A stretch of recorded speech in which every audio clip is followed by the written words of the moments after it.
Please pray with me.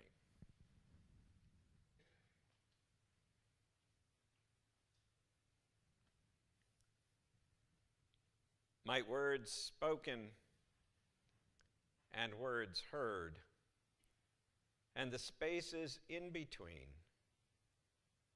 clear our ears, our minds, our hearts, so that we might truly hear. Amen.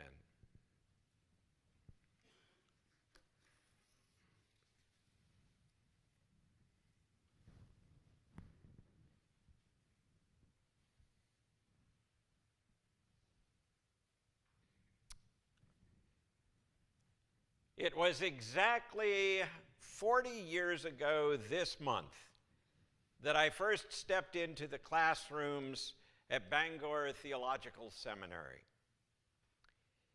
I remember well some of those first classes. I studied Hebrew with the brilliant Hungarian refugee Stephen Sixeye, who was perpetually covered with a haze of smoke as he puffed his way through every single class. I've always said that I learned Hebrew with a Hungarian accent. And Greek was a real treat. It was taught by a former Broadway dancer turned New Testament professor, Bert Throckmorton. Bert once got so excited about a lecture he was presenting that he accidentally threw his sport coat out a second-floor window.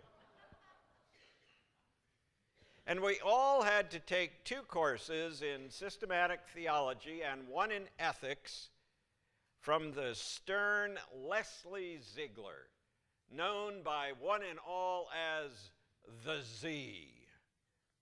Her strict approach struck sheer terror in the hearts of many a budding preacher. And I loved it all. Those years in seminary were some of the most important and most enjoyable years in my entire life. But my path to seminary, my path didn't run along a straight line from high school to college to ministerial studies. You see, I had dropped out of college, and I had taken up a career in the hospitality industry. I was living in Baltimore and working for the Marriott Corporation. I ran one of their restaurants. Our annual receipts back then, this was 1976, were well in excess of $1 million. And I was in charge of the whole operation at the tender age of 21. In fact, I was the youngest person ever promoted to that position in our entire division. I was making excellent wages with a fine benefits package. I had 3 assistant managers who reported to me and over 100 employees, and I was in line for another promotion within a year. Life was good. But God had other ideas. I am the son of a pastor, and I was brought up in a parsonage. I had always thought of myself as a Christian, and I was. I attended church regularly, was part of a Bible study group, said grace at meals, and read books constantly on theology and prayer. And like my mother, I was especially enamored with the writings of C.S. Lewis. I thought I was doing what I needed to do.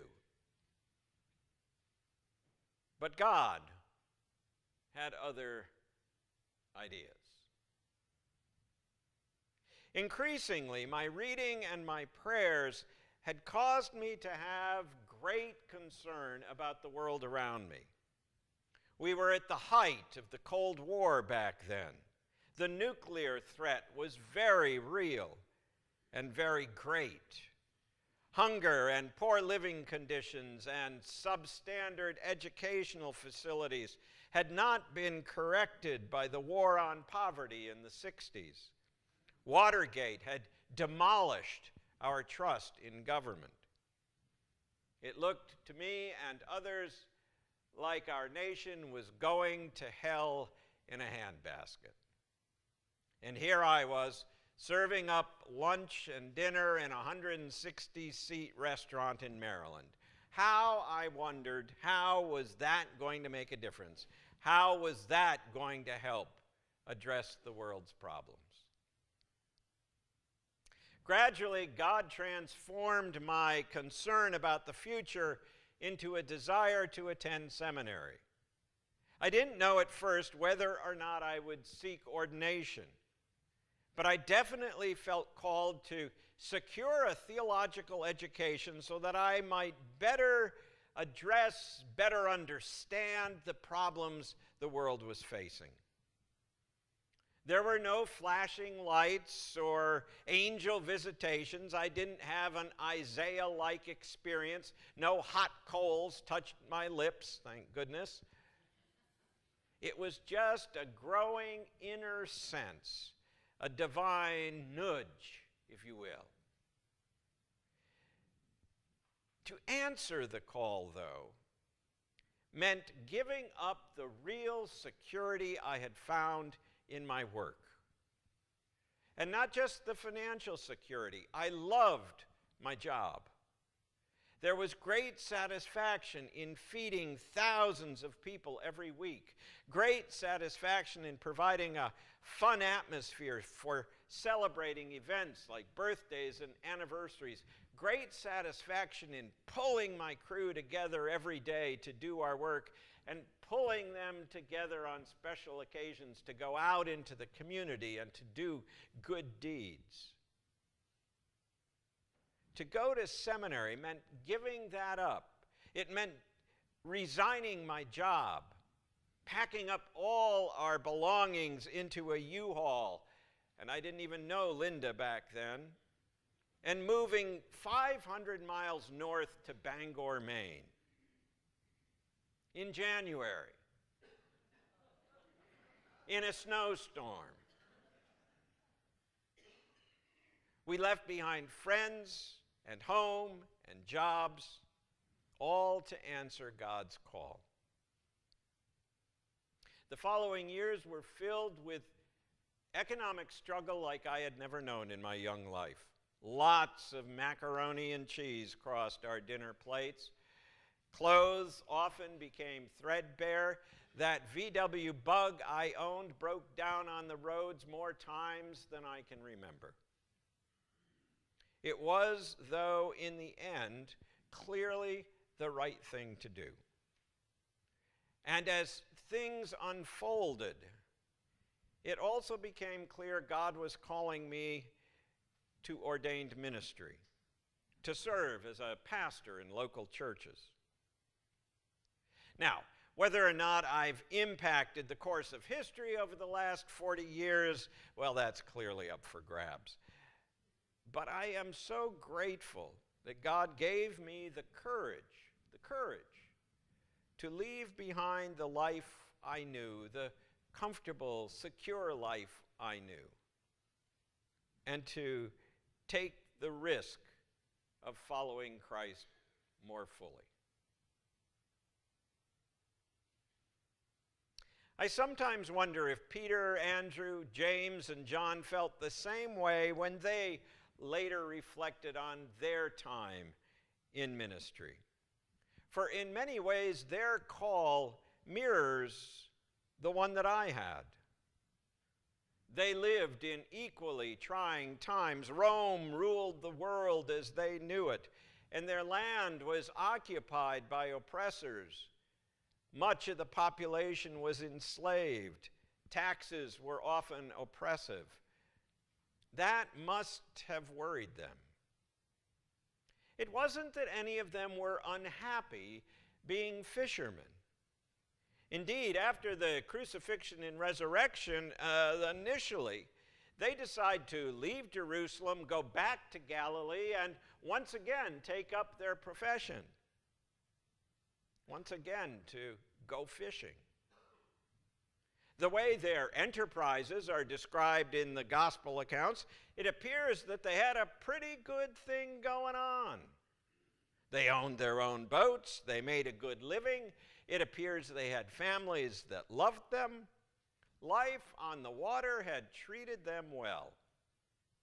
They could easily have lived out their lives casting nets and hauling in fish. But God had other ideas. We don't know the full backstory here. We don't know if this encounter with Jesus that's recorded in Matthew's gospel is the first time they'd ever met the man from Nazareth. I'm inclined to think it's not. I'm inclined to think that they had heard him preaching on the outskirts of town. I'm inclined to think they may have witnessed a healing or two. I'm inclined to think they may have put a lot of time into thinking about what Jesus meant when he spoke of this coming kingdom of God. We don't know, but I suspect their call didn't come out of the blue one day any more than my January move to Bangor, Maine was without advance thought or warning. But whatever the backstory, when the time came and Jesus issued the invitation to follow, they did. They dropped their nets, they left behind home and friends and family and jobs, and they followed Jesus. They answered the call despite all that they had to give up to do so. And because they did, there is no question that they changed the course of human history. Indeed, you and I would not even be here this morning if not for their response to the call of Christ. Now, don't misunderstand, please, not for a minute. I am not saying that there's something wrong with being a fisherman. There's nothing wrong with running restaurants. Indeed, we'd all go hungry if it weren't for those who gather, grow, and serve the food we need to survive. The men and women who work down on the shrimp boats or across the street at Sips make important contributions to society. But it is also true that we human beings have a real tendency to quickly fall into comfortable routine.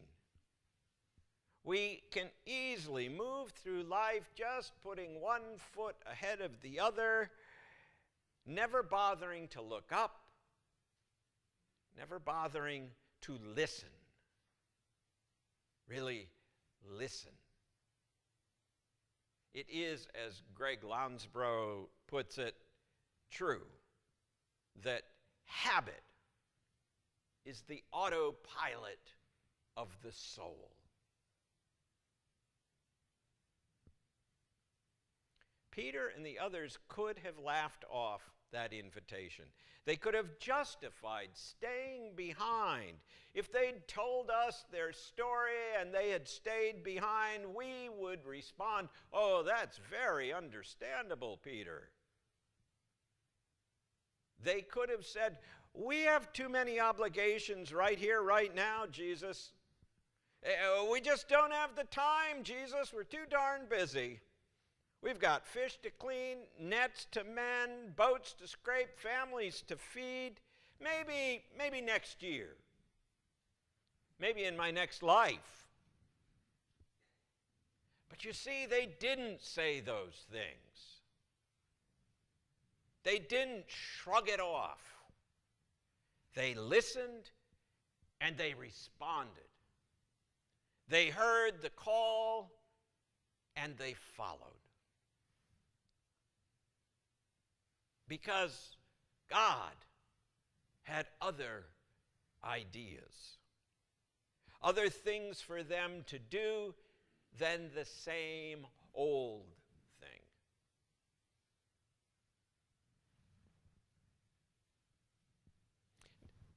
So here's a thought.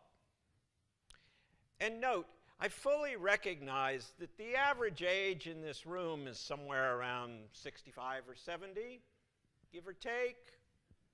We got some choir members who may bring it down a little bit. Maybe it's 60 to 65. How many of you are retired? Put your hands up. Yeah, that's sort of what I figured. Somewhere in the vicinity of 80% of the room, 85. I understand that.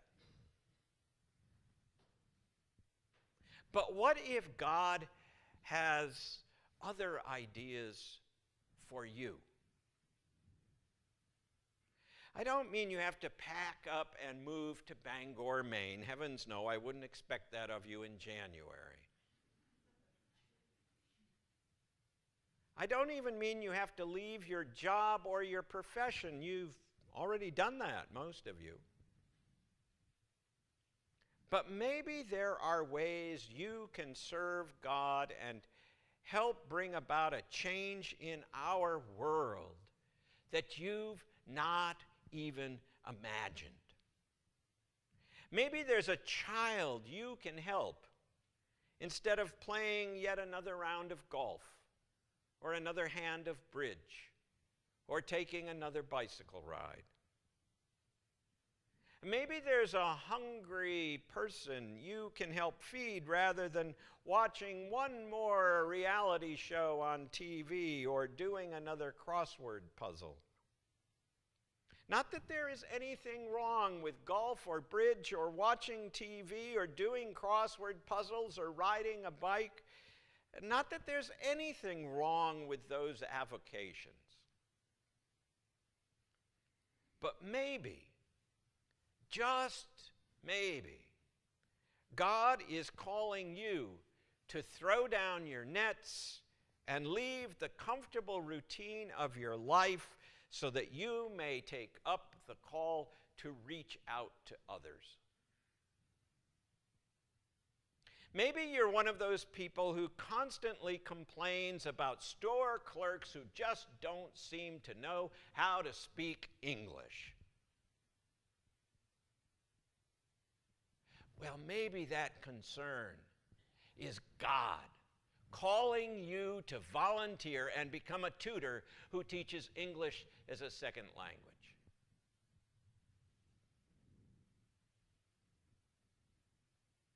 Maybe you're frustrated with those who dismiss climate change as a hoax. Maybe that concern is God prodding you to become a docent or an educator with a group like the Audubon Society or SCCF or Ding Darling.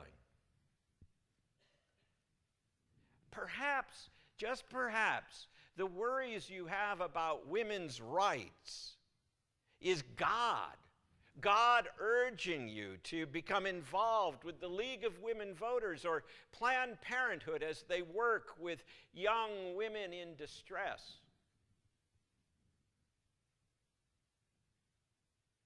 Are you one of those folks who keep thinking young people should have more respect for the police? Maybe that's God saying to you, why don't you get yourself over to Fort Myers and work with the Police Athletic League?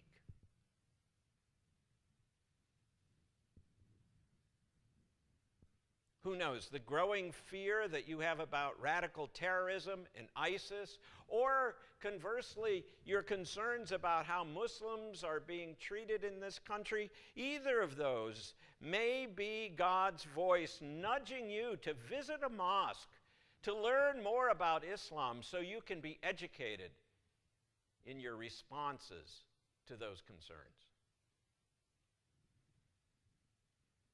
Maybe you're troubled about the state of international relations. Maybe that concern is God pushing you to become a short-term missionary in Africa, or to become a Peace Corps volunteer. You're not too old, most of you. You're not.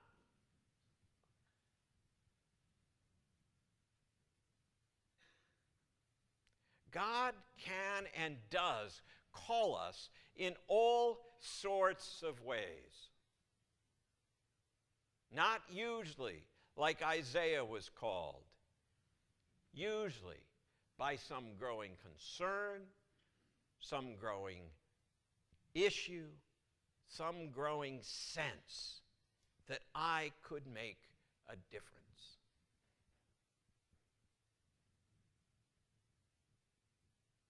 Yes, more often than not, answering God's call means stepping out of your comfort zone. Yes, it means risking something new or different. But it also means you, in the end, may indeed change the world or another life. And it definitely means you will change your life for the better.